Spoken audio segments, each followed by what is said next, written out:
Welcome again. In this video, I'll discuss about data import in R. How do I import data from different sources? Uh, uh, for this, what I thought about is that I'll be first actually giving you some basic data.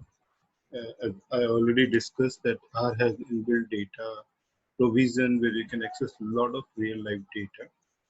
Working with real life data always makes sense because it gives a complete data analysis package. You can actually work with the data, understand how the processes is being applied into in the data analysis. And once you get your result, you'll be able to interpret. So one of the advantage with real data is it helps you to, or actually it actually train you to interpret data. I think this is the most important exercise in any data analysis part. So R has a lot of inbuilt data. Please explore those inbuilt data, work with those data sets. What I'm going to do right now is I'll be giving you 3 data sets to give you an idea about how can you take data from outside. In addition, then I have worked with some online resources, so I'll be uh, actually helping you in this in the subsequent videos. In order to how you can actually get data from website resources rather than getting data, storing in your system and loading in R. Your R can directly connect to your website resources and get the data. And then there are a variety of data package in R, how these data package works. So this is a sort of summary. So the data set which I'm going to give you, my recommendation before you actually go to the next exercise, that would be my recommendation, is that you load these data set. In this video, I'll be discussing about the background about these data set, what are these data and how the data is actually applied in variety of purposes. So the 3 data set which I'll give it to you. One is that is a kind of text file, which is the name of the text file of All India. It is All India uh, temperature data. Okay, and it is the data set which I have taken from a website maintained by Indian Institute of Tropical Meteorology, the nodal agency within Ministry of Earth Science to look after the climate condition of India. So it is basically a temperature data. The idea is how you can take this text file and work with the text file in. Okay, so this is first part. The second data set is contingency tables. I'll show you the data sets. I'll go to the data folder where I'm keeping. I'll pass on this. So this is all India data. The second data is contingency tables. It is Excel sheet.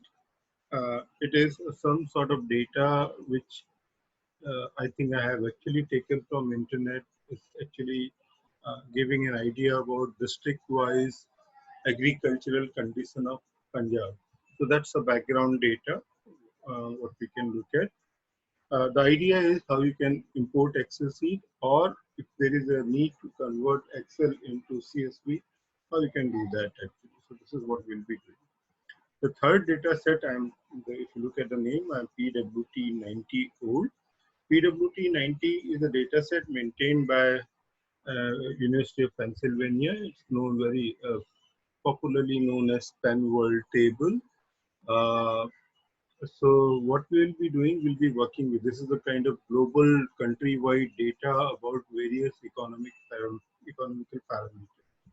So it gives a lot of information, a lot of data in terms of economic, employment, and other parameters. So that's a huge data panel actually. So it's a panel data, as I think hopefully it was discussed with you in the beginning in some of the starting classes. So this is that data set. So we'll work with we'll work with these data set using R. Okay. So these are the 3 data sets which I'll pass on to you. My recommendation is you first load these data set and then move to the next video, so it would be easier and you can follow the step which I'm actually covering in the video, so it would be easier for you to learn that.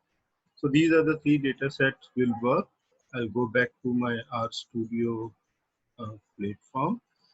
Next is I have done some work in this period, and one of the most popular data set in current scenario is right now. You know that coronavirus, COVID epidemic is widespread. All of us are locked down, and in between, people are working a lot with kind of information that you're getting about COVID-19. So one of the most popular data set in this context is uh, worldometer. The problem with the worldometer data is you can't get the data directly. You need to scrap from the website actually. So I'm also covering how do you uh, uh, scrap a data from a website. I'll just show you the data first and then we'll discuss about. And I think hopefully you may be knowing about it. This is a very popular data set, and all of us in people, not all of us, but some people are actually following this data.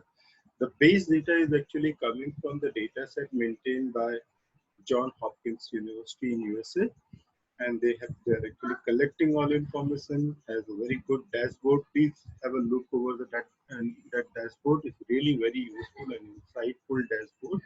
And what this worldometer is doing is actually combining, taking data from those resources, combining in one platform.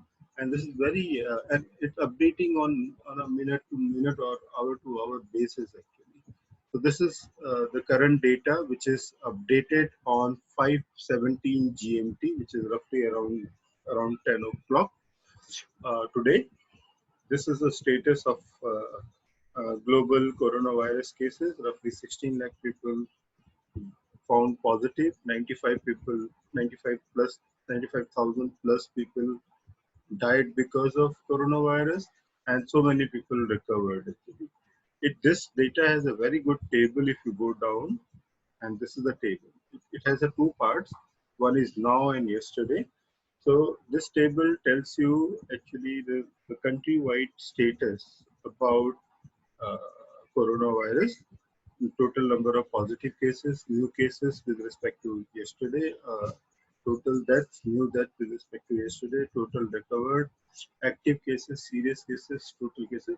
The three other important parameter that this is covering is deaths per million, total tests. This is very important. Total tests and tests per million population. This is a very good compilation of data set. Unfortunately, there is no ready-made link for this. What we need to do, we need to extract the data or scrap the data, which we're doing in the subsequent video using our R. R has the kind of capacity to scrap data from directly from website on real-time updated basis. So we'll be using that also. In the end of that, what we'll be doing, we'll also take two more packages. So I gave you data on Penworld table. Same Penworld table, there is a package which can give you a most recent and updated data. So there is a PWT9 package.